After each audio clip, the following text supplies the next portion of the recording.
Did y'all hear about the girl that went to North Africa and got set up by the hotel clerk and the hotel staff to get kidnapped? Y'all, look at her face. They literally attacked her. She said after a long night of clubbing, she got back to her hotel room. She forgot her key, so she went up to the clerk to ask for one. She went back to her room. She saw that there was no toilet paper. When she went back to get toilet paper, she said next thing she knows, she's waking up in the backseat of a car. She's in the backseat absolutely freaking out, trying her best to get out, and the guy pulls over by a wooded area. He gets out the car. He starts attacking her. She starts fighting for her fucking life. After being brutalized for just trying to survive while going on vacation and make it back home safe, she ran through the wooded area. She finally found a group of people, waved them down. These people got her help. The police took her back to the hotel, and then the hotel staff forgot how to speak English. No English. They wouldn't pull any camera footage. They told her that she got snatched from the club when she did not tell them that she went to the club. Y'all comment to let me know. I think it's a big setup, and I think people need to stop traveling to these exotic areas just to be getting snatched up. Y'all be going to these places and don't realize you're an M&M and a bowl of Skittles. Everywhere has evil people that like to sell people, and when you go to a different place that you're not from, you could become more valuable to those people that like to sell people. I'm gonna shut the fuck up and let her tell her story. I would greatly appreciate it if you hit the like and follow button for me. Y'all look at my face. I cannot believe this shit. Like, they really tried to kidnap me in Africa. And if that shit happened to me, I know it happens to other people. And I just was blessed enough to get the fuck away. But alright, so when I came out here Friday. Friday night was cool. Saturday night we went out. I'm not a party person, so like an hour into the club, I'm like, you know, I always do this, nothing new. I'm like, all right, I'm going to the hotel. It's hella taxis outside. It's a lot of people out there. So the taxi brings me back to the hotel. I come upstairs. Well, no, I go to the front desk because I needed a key. My key, I don't know where my key was, but I went to the front desk to get a key. So they gave me a key. I come upstairs. Then I'm like, dang, it ain't no tissue. I go back downstairs. I go to the front desk. Y'all, that is the last thing I remember, being at the front desk. The next thing I remember is waking up in the back of a fucking car. I start freaking the fuck out. Like, I'm trying to get out. And once I get out, this guy, this shit is blurry. I thought the front desk, all that shit is blurry. I don't know what woke me up. I don't know what they gave me, what they did to me. I don't know. The last thing I remember is being at the lobby. So, the guy, you know, he get out the car. We're tussling. We fucking fighting. Like, I'm fucking fighting for my life. Like, I'm really like, all I can think about was my fucking kids. Like, man, I gotta get back home to my kids. I'm really fighting for my life. Like, this nigga's punching me. Y'all can see, like, he's trying to telling me, shut up. I was not, like, giving up wasn't an option. Like, I really was fucking fighting for my life. So I managed to get away by the grace of God. I don't even know how I really got away. It's all woods. I just started running. I did not look back. I'm running fast as shit to where I can see cars and lights. I'm running fast as shit, but this shit is blurry. I don't know what they gave me or did to me. So once I get, you know, I finally was able to wave somebody down, get some help. A taxi brought me back to the hotel, right? So, okay, y'all, I'm in the airport. So I'm gonna keep talking about it though before I forget. So the taxi brings me back to the hotel. So I'm running in. I tell Queen, y'all, I'm with Queen, so just keep up with me. I tell Queen, I'm like, they fucking took me. She telling me I'm yelling out shit, like, I was fighting for my life. Woody. She like, you just was so, you was in distraught, like, you was in shock. You was crying and all that stuff. So, she got on, she asked in the hotel, y'all, the hotel would not show us no videos. They was not helping us. They did not call the police for me. They did not give a fuck. That's how I know the hotel has something to do with it. Because it just doesn't make sense. So, what they're saying, right? They're trying to say that I never came back to the hotel. Like, once I, like, out their words of their mouth, they said I got snatched from the club. For one, how the fuck you know I was at the club? Two, if I got snatched at the club, where in the club I have this purse, I'm recording with this phone in the club. Like, we're having a ball. I got this purse on, and I'm recording this phone. How the fuck did my stuff get back in the room if I never came back? He keep trying to say, oh, y'all, it's just so much. Stop going to the Middle East. They don't like you. Did I say that loud enough? Stop going there. I can't stand the UAE, United Arab Emirates. I can't stand none of them. No self-respecting black person should be vacationing in a slave state. Do you understand? It's a slave state. There's like 5 goddamn Arabs there who are really citizens. Everybody else is a slave working for the 5 billionaires that live there. Everybody. Filipinos, Southeast Asians, and Africans are being beat, abused, raped, and taken advantage of. They're slaves in the country so that you can take your black ass over there in vacation and think you're doing something. Why go to that shitty ass desert? You want to go to a desert? Go to Nigeria. They got a desert. You can go ride a camel in Nigeria. You can go to Africa and ride a camel. You can be as loud as you want. You can be as black, loud, boisterous, flamboyant as you want, and you fit right in. Black girl in Dubai getting arrested for goddamn speaking too loud. I bet you she was using her regular voice. All black people speak too goddamn loud. All of us should be getting arrested when we go there. I can't stand that place. F that desert. F that desert. F it. They ain't got shit. They get up, they got people, they coerce people to go to their country. They take their passport and they keep them in the country and they abuse them. I'm telling you, the United Arab Emirates is the worst place for black people. I can't stand all these fake ass social media influencers, all these fake ass pretend like they balling. They're literally just going to Dubai to pretend like they're balling like the people who own them got all the Lambos in Dubai. If you want to go to a place where people like you, go to Africa. Stop going to fucking Europe where they don't like you. How many type videos have we seen black people mind their own business in Europe and what they do, huh? Nigga, go back to there. They treat you like shit. Why we keep going to the places where they treat us like shit? Why we keep going to the places that's built off the backs of our ancestors? Why? You ain't got no problem going to the other colonizers on the Arabs. Keep in mind they did it first and longer and way more brutal. But you want to go there and have fun with the Arabs and the Europeans and you scared to go to Africa? Stop going to Europe and these Middle Eastern countries. They don't value you. They don't care about you. They'll take your money, but they don't give a fuck about you. Go to Africa where the people love you and care about you, and you can be about as loud as you want, and you ain't got to worry about getting arrested. Well, unless you go to some of those Muslim parts. But still, you probably won't get arrested, I'm pretty sure. I'm just saying. Stop going to these places, man. Stop. Africa, we got everything. We don't need shit. You get a vacation in every type of tropical climate you want. Go to Africa. You got deserts, you got jungles, you got savannas, you got lions, you got zebras, you got mountains, you got snow, you got everything in Africa. You don't need nothing. You got beautiful people that look like you that want you there. As someone who advocates for our folks and specifically black women to travel and have paid for people to get their passports this year, we have to talk about Jamaica, a black American woman who was recently kidnapped in Tunisia. And let me first start off by saying I am going to use Mika's name and likeness because people have been regurgitating her story without actually tagging people to the story so that people can actually follow what happened per her word. So I'm only going to do a small recap of what happened to her, but you all can tap her video in my caption and actually watch what it is that she's talking about. My video specifically is from the comments that I've seen, and I am alarmed. Jamaica states that she was out that night. She grabs a taxi. She goes back to her hotel, goes upstairs, needs something from downstairs, goes to the front desk, and cannot remember anything except for waking up inside of a trunk of a car. To which she fought her way out. She fought her actual aggressor who kidnapped her and found a road of lights with cars and was able to make it back to her hotel. She stayed at the Penthouse Suites hotels in Tunis. And as of right now, as someone who has lived in North Africa, I believe them to have been complicit in her kidnapping. The first issue that we have is that the Penthouse Suites in Tunis, Tunisia, failed to provide her with actual video footage of when she came downstairs from her room when she came back from the night out. They will only show her the video of her returning to the hotel after she has fought this aggressor and gotten back to the hotel. Secondly, for everybody in her comments telling her that she is supposed to contact the U.S. Embassy, she said that she contacted the U.S. Embassy and they provided police to go to the hotel. However, as someone who has actually lived in North Africa, as someone who's lived in 5 countries outside of the United States of America, the U.S. Embassy is not going to step in until the worst has already been done. The only thing that the U.S. Embassy is set to do is to be there for diplomatic relationships. They are not going to save you when shit gets thick. At best, they may provide you with a list of local lawyers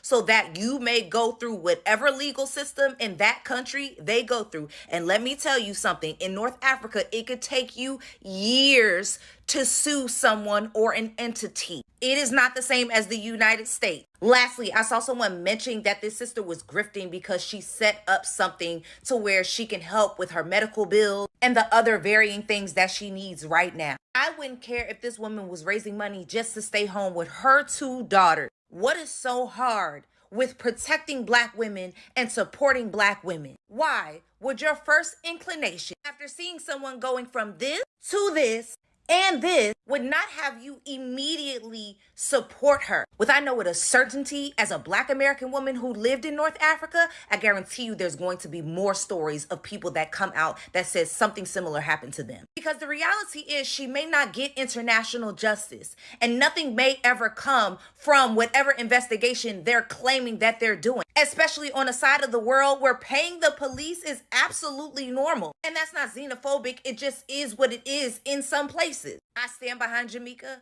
I support her, and I hope you all do too.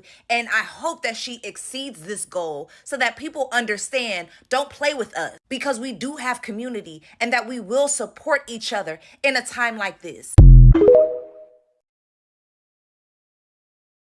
On the topic of Jamaica, the Black woman who was kidnapped in Tunisia, she don't need to address this because I hope she's at home healing with her children and her loved ones. But I'm going to address some of these comments and dispel some of these myths. On one hand, I've seen a lot where people say Black Americans don't travel. We don't go anywhere. Then at the same time, when we do, all of a sudden, we're going to the wrong places. Why would you go there? And everywhere that I've been in the world, traveling and living abroad as a Black Muslim woman, every single place that I have gone, somebody has told me that that group of people don't like me there. Whether my Blackness, my Muslimness, my womanness, every single place. And I often see places like Italy where people are like, don't ever go there.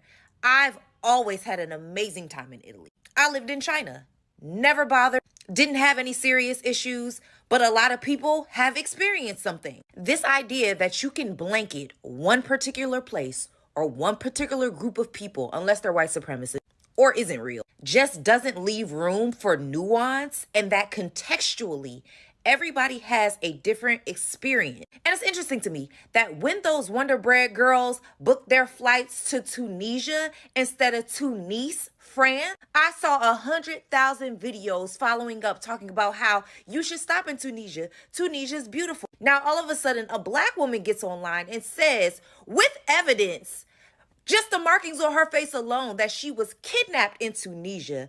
Now all of a sudden, oh, no, you shouldn't go there. You can be well-traveled and you can be self-aware. But wherever it is that there's bad people, something bad can happen.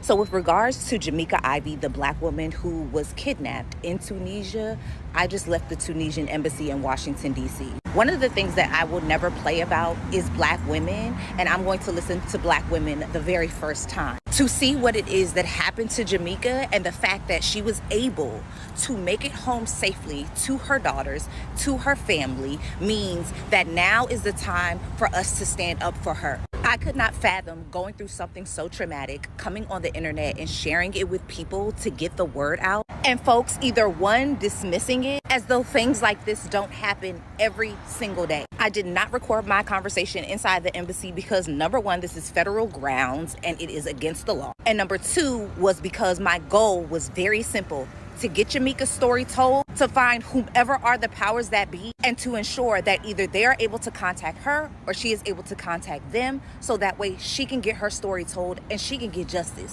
It's justice for Jamaica time. I got my Annalise Keating blazer on, and I mean business, because I am undoubtedly my sister's keeper. I have seen at least 3 videos today of American women who were kidnapped in Morocco and Tunisia. These countries are in North Africa. Please always specify, because they said Africa. Some of them have open wounds, and I don't think it's something new. All the videos I've seen are Black women. So be very careful. Arabs can be very, very racist. Be very careful. Some of you are talking to these men on TikTok live video. Before you know it, you are in their country, thinking you go and meet your sugar, whatever. Be careful. This is not the time to be trusting random people overseas. Be smart. I feel like it's something that has been happening for so many years. The shine is not always gold on the, how do we say it? the gold is not always shine. On the other side, is it gold? What gold cannot, what shines is not gold. What always, no, there's something. What shines is not always gold. How do we say that word? What shines is not gold. I forgot. What shines is, how do we say that one? That is it proverb? How do we call it? What shines is not always gold. The gold is not always shine. Oh, I forgot it.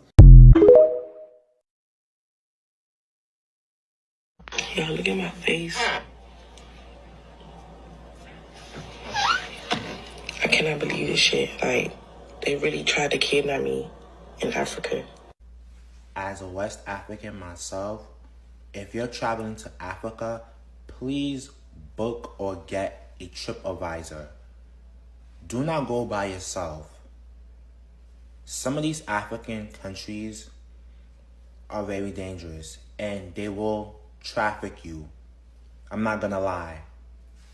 Unless you have family in Africa, you gotta be very, very mindful that if you're going to Africa, you gotta be on your P's and Q's, because they will harass you, they will pickpocket you, they'll traffic you, and then if you're very vulnerable and you're a woman as well, they could take advantage of you as well. So keep that in mind.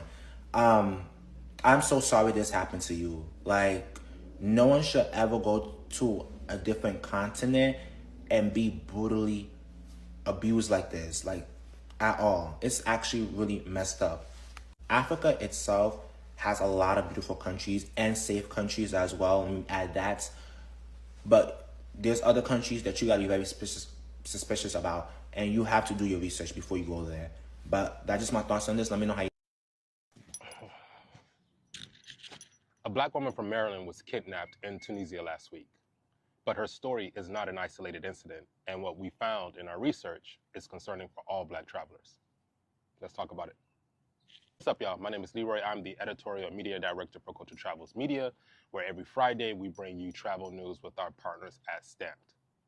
The story is still developing, so we're going to read verbatim exactly what Mika has reported in her testimony about the incident. And then we're going to share with you what we discovered in terms of a larger pattern of kidnapping black migrants and black tourists in Tunisia. A black American woman from Montgomery County was vacationing in Tunisia with her friend Queen. Last Saturday night, after returning to her hotel from a club, she went to the lobby to get tissues. That's the last thing she remembers before waking up in the back of a car being driven by a stranger, according to Mika. Mika says she fought back, she opened the car door, screamed for help. The driver punched her repeatedly in the face, trying to silence her. But she kept thinking about her kids back home, so she kept fighting her way out. According to Mika, when her friend Queen tried to get help from the hotel staff, they walked away, told her, "This didn't happen here, we don't know what you're talking about." Fortunately, Mika has made it back home, she's with her family and she's with her kids. She has sustained black eyes and bruises all over her body. She's alive, but after this story broke, we started to do some digging, and what we found reveals something much bigger in terms of the safety for black migrants and black tourists in Tunisia. Tunisia isn't just a place where black travelers are being targeted. It's become a hotbed for human trafficking, and allegedly, Tunisian authorities are complicit. According to 3 testimonies from migrants who were rescued in the Mediterranean, Tunisian police are intercepting black African migrants, handcuffing them and driving them to the Libyan border where they're sold to militia. Listen to this. One survivor named Charlie from Cameroon said, "The Tunisian police sold us to kidnappers, Libyan bandits. The selling price was 150 dinars, approximately $25, less than the price of a goat. $25 for a human life." A woman named Ivana, 26, was living in Tunisia when police raided her home at night. She was handcuffed, driven to the desert, and handed to armed Libyan men. To get out, her sister in Cameroon went into debt to pay $690. Another woman, Aisha, 22, watched 2 of her friends die in a Libyan detention center. She was held for 8 months. When one of her friends died in her lap, she cried and was beaten for it. These aren't random incidents. This is a documented pattern. In October of 2024, the United Nations Office of the High Commissioner for Human Rights raised concerns about migrants being sold by Tunisian security forces to armed groups in Libya. In January 2025, a report called State Trafficking presented evidence of systemic targeting of black migrants in Tunisia through mass raids, detention without due process, and forced transfer to Libyan traffickers. And here's what makes it worse. The European Union and Italy are funding Tunisians' border enforcement through migration deals, knowing this is happening. So when we hear about Mika, a Black American woman on vacation, being drugged and almost trafficked, we have to ask ourselves, are Black tourists being targeted in the same networks that are trafficking migrants? The truth is, we don't know yet, but what we do know is Tunisia is not safe for Black travelers right now. Tunisia markets itself as a tourist destination, beautiful Mediterranean beaches, rich history, and affordable luxury. But behind the tourism facade, Black bodies, whether migrants or tourists, are being treated as disposable. Mika, when she tried to get help from the hotel staff, they denied her. They said that this didn't happen, the same way that authorities deny what's happening to migrants. Last thing we want to do is discourage you all from visiting any place, especially other Black countries. But this is bigger than travel recommendations. This is about a system of anti-Black violence being enabled by state actors and the rest of the world looking away because migrant agreements are more important than Black lives. So here's our recommendation. If you're planning to travel to Tunisia, don't. You know someone who's there, tell them to leave. And if you're working with a travel agency that's still encouraging you to visit Tunisia, ask them why are they putting Black lives at risk. And that's our story from this week, y'all. We're happy that Mika and Queen both have made it home safely. Travel informed, travel safely, and we'll catch y'all next Friday. Have a good one. If y'all haven't seen it, it's a lady that went to Africa, okay, and she got kidnapped, okay, but she did get away. But her face looked like she has been in a ring with Mike Tyson. God bless her heart, because I'm glad she's okay, okay. But I want to talk about people want to go and take these trips out of town, out of country. It's just, you have to be careful, okay? You always hear stories like this, but her story has a good ending because she's still alive. But a lot of people's stories don't. And when you are out of the country like that, it's hard to get answers because they all stick together. It had a story with a couple went out the country, and both of these people were they were unalive, and their insides was took out, okay, to where they hadn't stole whatever, no plan. They family never got answers, and this was years ago. So it's always no answers because you way somewhere else and you're from somewhere else. So be careful. I know we want those luxury, beautiful vacations, that blue water, but it's not always safe.